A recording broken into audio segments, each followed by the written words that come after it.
دەچینە لای تەوەری دووەمی بەرنمەکە لەگەڵەوەی کە لای هەمووان ئاشکرای بەردەوام مەشق و ڕاهێنان و پێدانی زانیاری لەسەر استراتیژی سەربازی دەدرێت بە هێزەکانی پێشمەرگەی کوردستان، بەڵام بەردەوامی کارکردن بۆ زیاتر تۆکمەکردنی هێزی پێشمەرگە کارێکی گرنگە. ئێمە دەمانێت سەبارەت بەم بابەتە گفتوگۆ بکەین لە ستۆدیۆ میانداری بەڕێز جەباریاوەر، ئەمینداری گشتی وەزارەتی پێشمەرگەی هەرێمی کوردستانمان کردووە. کاک جەباربیانی باش و بەخێر باشتر سپاس خێر با سەرەتا لەو پرسیارەوە دەست پێ بکەین. ئێستا قۆناغی مەشق و ڕاهێنان بۆ هێزەکانی پێشمەرگە توانین بڵین لە چه ئاستێکە؟ بەڵێ طبعاً بێگومان هێزی پێشمەرگەی کوردستان بەردەوام هەر لە مەشقدایە، چونکە پرۆسەی مەشق سیستەمێکە هەیە لە وەزارەتی پێشمەرگە. ئەگەر بێتە سەر ڕاستیش بڵێن بابەتی مەشق بەشی خۆی هەیە لە وەزارەت، یعنی بڵێن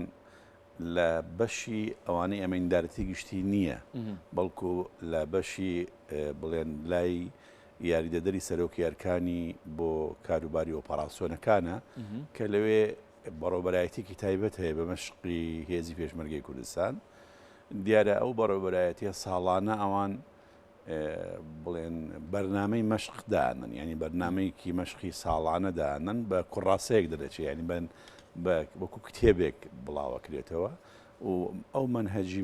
مەشقەی کە دائانین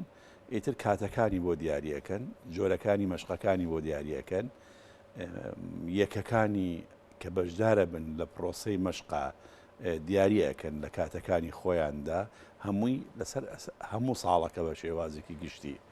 دیارە ئەمە ئەو پرۆسیسە بەس لە ناو هێزی پێشمەرگەی کوردستاندا نییە، لە ناو هەموو هێزێکی سەربازی دنیادا هەر ئەو منهەجی مەشقی ساڵانە و بەرنامەی مەشقی ساڵانە لە پێش سەری ساڵ دەرئەچێ بۆ ئەو ساڵی نوێیە ویتر بە پێی ئەو بەرنامەیە مەشقەکان جێبەجێ دەکرێت. ئێمە لە وەزارەتی پێشمەرگەش بە هەمان شێوازی ئەو وەزارەتانەی کە هێزی چەکداریان هەیە لە هەموو دنیا بە هەمان شێواز ئەو بەڕێوەبەرایەتی مەشقا کە وەکوتم لە بەشی ئۆپەراسیۆنەکانی وەزارەتی پێشمەرگە کە بەشێکن لە سەرۆکایەتی ئەرکانی وەزارەتی پێشمەرگە، ئەوانە بەرنمەکە دانێن هی مەشقی بۆ ساڵانە و لە سەرەتای ساڵەوە دەست دەکەن بە مەشقکردن. ئێمە پێشتر لە وەزارەتی پێشمەرگە ڕۆڵێکی گەورەی هاوپەیمانانی بڵێن هێزەکانی هاوپەیمانان هەبوو لە بابەتی مەشقکردن، بە تایبەتی ئەتوانم بڵێم لە دوای ساڵی 2010ەوە کە وەزارەتی پێشمەرگە یەخرا کە پێشتر دوو وەزارەت بوو بۆ یەک وەزارەت لە هەولێر، ئەو کاتە زیاتر لایەنی ئەمریکی هەماهەنگی هەبوو، ڕاوێژکاری هەبوو بۆ هەموو ئەو بابەتانەی ناو وەزارەتی پێشمەرگە، لەوانەش مەشق بوو، بەڵام زیاتر پرۆسەی مەشق تێکەڵ بوو بە بەرنامە، یعنی بۆ بەرنمەیەکی سەرەکی هاوپەیمانان لە دوای ساڵی 2004 دەبوو، ئەو کاتێک کە داعش پەلاماری ناوچەکانی هەرێمی کوردستاندا و هاوپەیمانەتی نێودەوڵەتی بۆ شەڕدژی داعش لە نزیکەی زیاتر لە 70 وڵاتی دنیادا دروست بوو. تیمەکانی هاوپەیمانان هاتنە هەرێمی کوردستان، چ تیمەکانی مەشقی هێزەکانی ئەمریکا، ئەڵمانیا، فڕەنسا، بڵێن بریتانیا، وڵاتان وردەوردە، سوید، کەنەدا، هینگاریە، ئەو وڵاتانەی تر هۆڵەندا، هەمویان هاتنە هەرێمی کوردستان. ئەوان دەستیان بە پرۆسەی مەشق کرد، چونکە یەکەم مەشقیان بە هێزی پێشمەرگەی کوردستان کرد لەسەر شێوازی نوێی شەڕدژی داعش کە ئێمە شتێکی تازە بوو هێشتا لە هەرێمی کوردستان، هێزی پێشمەرگە فێری شەڕی تیرۆریستانی داعش نەبوو، تەجروبە هەبوو لای ئەو هێزانەی وڵاتانی هاوپەیمانان. جگەل لەوەش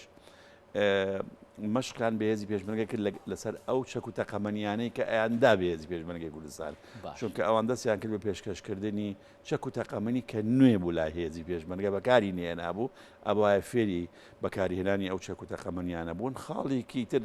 کە ئەبوایە هێزی پێشمەرگە فێر بێت چۆنێتی هەڵگرتنی مین، چونکە داعش تیرۆریستانی داعش مینیان زۆر بەکاردەهێنا، یعنی بڵێن لە کاتی بڵێن شەڕە، لەبەرەوەی دەبا هێزی پێشمەرگە فێری مامەڵەکردن لەگەڵ چۆنێتی هەڵگرتنی مینە. خاڵێکی تر فێری هێزی پێشمەرگەیان کە چۆن شەڕی ناو شاردا بکەن، چونکە داعش زۆری شارەکانی خست بۆ ژێر کۆنتترۆڵی خۆی، بە تایبەتی بڵێ مووسڵ بە کاملی، دوای ناوچەی سەلاحەدین بە کاملی، دوای هەندێک ناوچەکانی کەرکووک، هەندێک ناوچەکانی پارێزگای دیالە و دوایی ئەمبار بەگشتی لەبەرەوە کە شەڕ دروست بوو چۆن هێزی پێشمەرگە توانین مامەڵە لە شەڕی یانیان فێری شەڕی ناو شار ببێت. کاک جەبار ئەتوانین ئێستا بڵێن هێزی پێشمەرگەی کوردستان بۆ ئەو استراتیژە سەربازیە نوێیانە بۆ ئەو چەکە نوێیانەی کە لە دنیاە بەکاردێ بۆ شەڕەکان و بە تایبەتی ئەوانەی کە گەیشتۆتە دەست هێزی پێشمەرگەی کوردستان ئێستا ئیتر شارەزاییان هەیە؟ ناتوانین بڵێن هێزی پێشمەرگەی کوردستان شارەزایی هەموو ئەو چەکانەی کە ئێستا لە جیهاندا هەیە یان لای ئەتوانین بڵێن تەنها ئەوەی کە گەیشتۆتە دەستی ئەڵێن ئەتوانین ئەو جۆرە چەکانەی کە گەیشتۆتە دەستی هێزی پێشمەرگەی کوردستان مەسەلەن لە کاتی شەڕدا عین لە دوای 2014 جۆرێک لە ڕۆکێت تەسلیمی هێزی پێشمەرگە کە پێڵێ میلان ئەوەی کە هێشتا نەبوو ئەڵمانیا دای بە هێزەکانی پێشمەرگە چونکە ئێمە کێشێکی گەورەمان هەبوو لەگەڵ ئۆتۆمبیلی گەورەی مینڕێژکراو کە دەهاتن ڕوبەڕووی هێزەکانی پێشمەرگە بوون زۆر بەشیان درع بوون لەبەرەوەی بە چەکی ئێمەی تەقلیدی مەسەن وەکو RPG ئەوەی کە هەمان بووە هیچ تەسیریکی لێ ناکرد لەوە زەرزیانێکی زۆری ئەگەیان لەبەرەوەی ئەوان کە چەکی میلانیاندا بە هێزی پێشمەرگە دەبوایە فێری بەکارهێنانی چەکی میلان لەبەرەوە بڵێن مەشقی تایبەت کرا لەسەر چەکی میلان جگەلەوە مەسەلەن ئێمە پێشتر ئەوەی کە ئێمە پێڵێن هەمەر HMV ئەو بڵێن ئۆتۆمبیل لە سەربازیە دەرعانەی کە بەکارێن لە جێیشی ئەمریکی ئێمە نەمان بووە کە ئێمە وەرمانگرت دەبواە مەشق بکرێ لەسەر ئەو هێمڤیانە یعنی چۆن لێ بخڕی چۆن چاکی بکەیتەوە چۆن بەکاری بێنی ینی چونکە ئەو هێمڤە هەم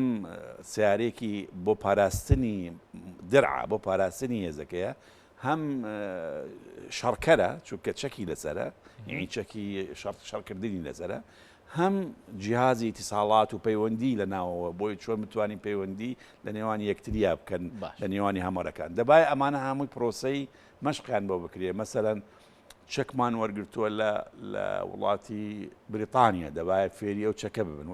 چەک وەرگیراوە لە وڵاتی فەڕەنسا دەبایە فێری مەشقی ئەو چەکە ئەوان هەمویان چەکی دۆشکا بوون ینی کالیبەری بڵێن پێکە پیانڵێن کالیبەر هەندێکی کالیبەری پەنجایە هەندێکی بڵێن دۆشکایی وەکو ڕوسیانەیە بەڵام سیستەمێکی ترە یان هاوەنە یان هەر شتێکی تر لەبەرەوەیە ئەمانە ئەوەی کە وەرگیراوە لەلایەن هێزی پێشمەرگەی کوردستانەوە لەلایەن ناوپەیمانانەوە بێگومان ئەوان خولیان کردوتەوە بۆ هێزی پێشمەرگە بۆ فێربوونی بەکارهێنانی ئەو چەکانە جگە لە خولی تەنانەت پزیشکی مەسەلەن تیمی پزیشکی چۆن ئەتوانن مامەڵە لەگەڵ بریندارە بکەن چۆن بریندار بگوێزنەوە چۆن بتوانن چارەسەری بکەن لە مەیدان ئەمان جگەل لەوانش چەند خۆلێکی زۆر لەسەر مەسەرەی شەڕی کیمیاوی کرا چکە ماوەیەک تیرۆریستانی داعش هەندێک مادەی بەیان بەکار ئێهێنا کە تەسیری لە پێشمەرگەیە کرد بە تایبەتی هەندێکی بۆنیە بۆ کبریتی تیا بوو یان ئەوانەی تێدا بوو لەبەرەوەیە خولی کیمیاییش کرایەوە بۆ هەندێک یەکەی تایبەتی هێزەکانی پێشمەرگەی باش کاکجەبار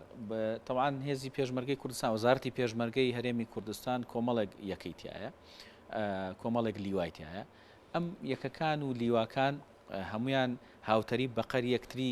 ئەو مەشقانە وەردەگرن یعنی زانارەکان وەک یاخود مەسەڵەن یەکەیەک بۆ یەکەیەکی تر جیاوازە یاخود لیوایەک بۆ یەکەیەک جیاوازە ئێستا لیوای هاوبەش هەیە لە ناو هێزی پێشمەرگەی کوردستانەوە یەکەکانیش هەیە هەردووچیان وەکو یەک ئەو زانیاریانە وەرەگرین ناخود ئەمیان جیاوازە ئەویان جۆرێکی تر جیاوازە هەموو ئەو هێزانەی پێشمەرگە یەکەکانی هێزەکانی پێشمەرگە بە هەمان یعنی بڵێن مەبەستم لە سروشتی دوای شەڕکردن بە هەمان سیستەم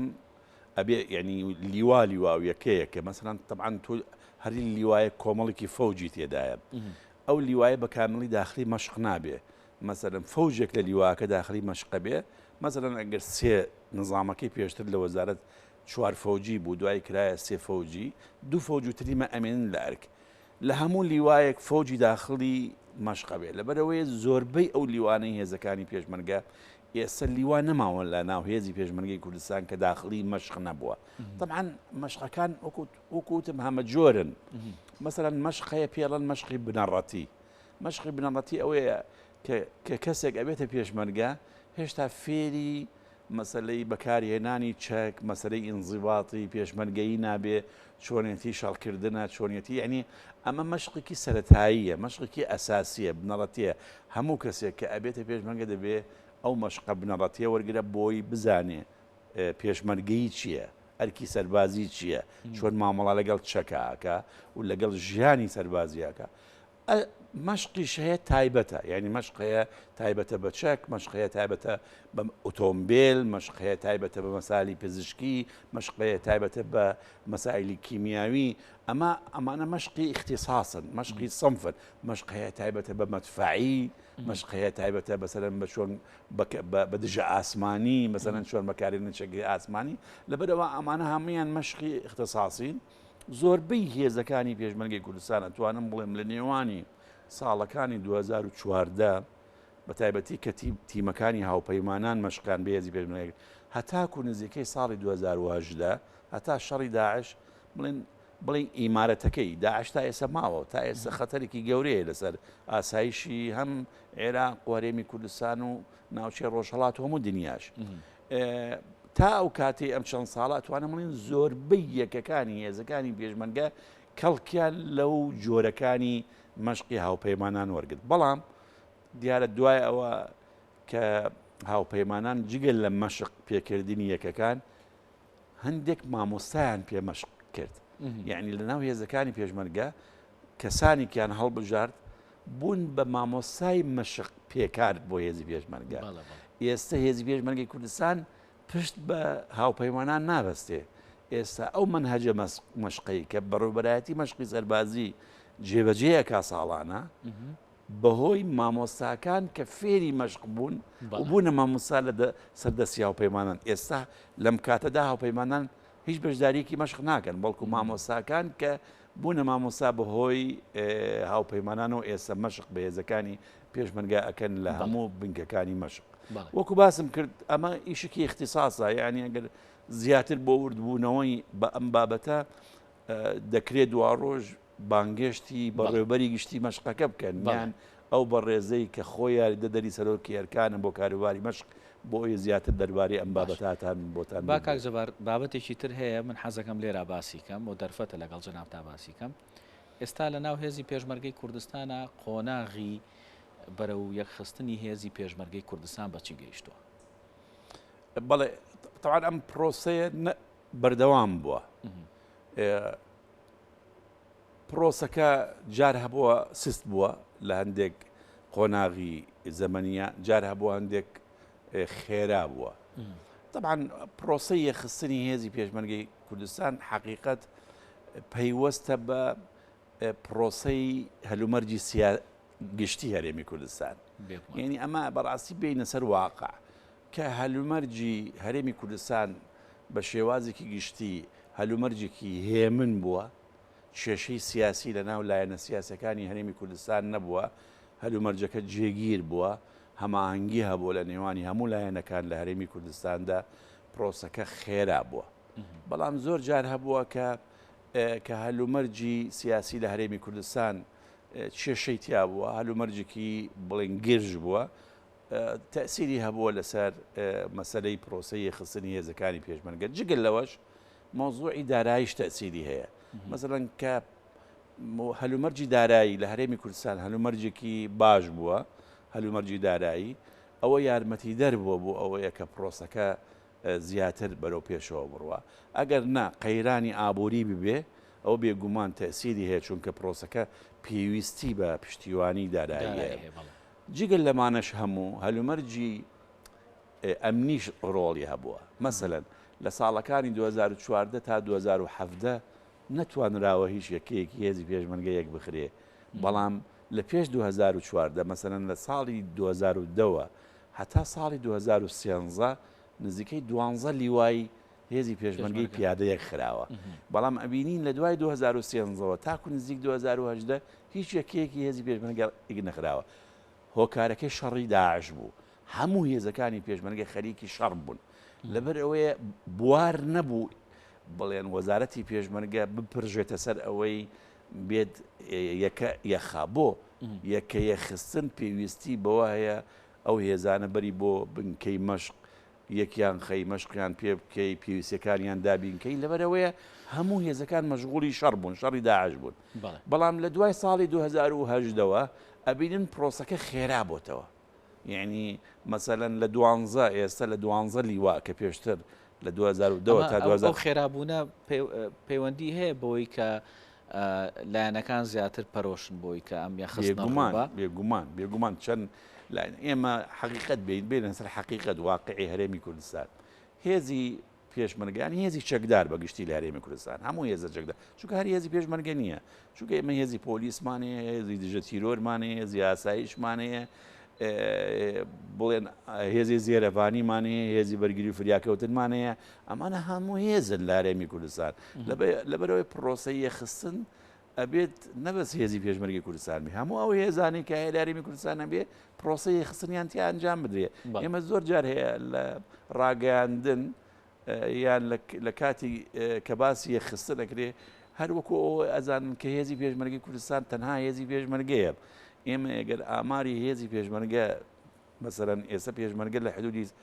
لە کوردستاندا بە 1970 وەزارەت 170,000 نزیکەی پێشمەرگە هەیە باش بەڵام لەگەڵ ئەوەشدا نزیکەی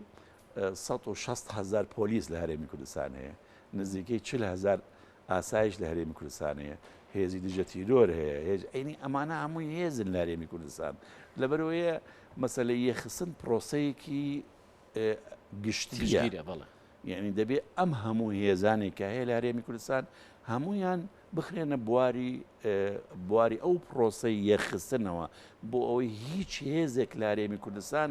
هێزی حزبی نەمێنێ هەموو ببتە هێزی حکومی لەبەرەوەی ئەم هێزانە بۆ ئەوەی بۆ بەرژەوەندی حزبێکی محدد و سیاسەتی حزبی محدد بەکار نێن بۆی ئێمە ئێستا بەسەرەوەندە بۆی بزانی کە ئێمە وەکو باسمان کرد لە 2010 تا 2013 12 لیوا پیادەمانە بوو ئێستا حالیان لە وەزارەتی پێشمەرگە 21 لیوای پیادە یەخراوە یعنی بڵێن هەر لیوایەکی نزیکەی 2000 کەسە یعنی ئەوەندە لیوا یەخراوە یعنی لە دوای 2010ەوە زیاتر لە 9 لیوای تر یەخراوە ئەو 9 لیوایە لە 70 وەرگیراوە بێگومان یعنی لە هێزەکانی سەر بە یەکێتی نیشتمانی کوردستان و پارتی دموکراتی کوردستان کە هێزی 70 لای ئەو لودەلا جگەل لەوەش ئێمە دوو هێزی گەورەشمانە بوو کە هێزی پشتیوانی یەک و هێزی پشتیوانی دووە کە ئەمانە هێزە چەکە قورسەکانن ئەوانە شەریەکێک نزیکە 5500 کەسن ئەوانەش هاتوونەتە سەر میلاکی وەزارەتی پێشمەرگە ئەتوانم بڵێم پرۆسەکە بەردەوامە ئێستا پرۆسەکە بەردەوامە پرۆسەکە هەر خێرایی تێدا هەیە جار هەلو مەرج واکە خاوە بێتەوە پرۆسەکە ئومێد دەکەین کە ئێمە هەموو لایەنە سیاسەکان لە هەرێمی کوردستان و بە تایبەتی هەردوو لایەنی یەکێتی نیشتیمانی و پارتی دیموکراتی کوردستان ئێمە ئەگەر بمانەوێ ئایندەی کوردستان مەحفوظ بێ خوا نەخواسا لە هەر شەڕێکی نەگریسی ناوخۆیی و هێزیش بەکار نێنێت لە ململانی سیاسی بە تایبەتی لە کاتی هەڵبژاردنەکانیان ئاڵۆگۆڕی دەسەڵاتە ئەبێ ئێمە هەموو هێزەکانمان هێزی حکوومەت بن و پارێزەری هەموو خەڵک بن بە شێوازێکی گشتی ئێمە وەکو یەکێتی وا یعنی وەکو یەکێتی نیشتمانی کوردستان وا بیرەکەینەوە یعنی وا ئەبینین و استراتیجی ئێمە و پێشمان خۆشە استراتیجی حکوومەتی هەرێمی کوردستان بەگشتی و هەرێمی کوردستانش بەگشتی ئەوە بێ کە هەموو هێزە چەکدارەکان نەبەز هێزی پێشمەرگەی کوردستان هێزی حکوومەتی هەرێمی کوردستان بن و بۆ پاراستنی بەرژەوەندی هەرێمی کوردستان و کوردستان بن نەوەکو بەرژەوەندی حزب یان شخصێکی تاک دەست خۆش بێ زۆر سپاس بۆ بەڕێز جەباریاوەر ئەمیداری گشتی وەزارەتی پێشمەرگە سپاس دەکەین ئەمڕۆ لەگەڵمانە ئامادەبووی بەخێر بێ سەرچاو